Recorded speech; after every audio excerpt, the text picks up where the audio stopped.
আমি চাই কেউ একজন আমার জন্য অপেক্ষা করুক, শুধু ঘরের ভেতর থেকে দরজা খুলে দেবার জন্য। বাইরে থেকে দরজা খুলতে খুলতে আমি খুব ক্লান্ত। আমি বলছি না ভালোবাসতেই হবে, আমি চাই কেউ আমাকে খেতে দিক। আমি হাত পাখা নিয়ে কাউকে আমার পাশে বসে থাকতে বলছি না। আমি জানি এই ইলেকট্রিকের যুগ নারীকে মুক্তি দিয়েছে স্বামী সেবার দায় থেকে।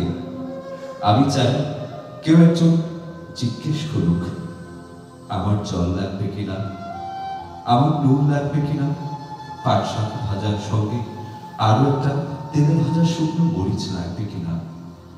একটু বাসন, গেঞ্জি, রুমাল আমি নিজেই ধুতে পারি।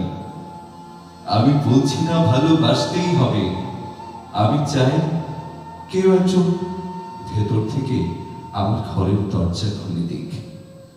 কেউ আমাকে কিছু খেতে বলুক, কান বাসনার সঙ্গী না হোক। কেউ অন্তত আমাকে জিজ্ঞেস করুক তোমার চোখ এত লাল কেন।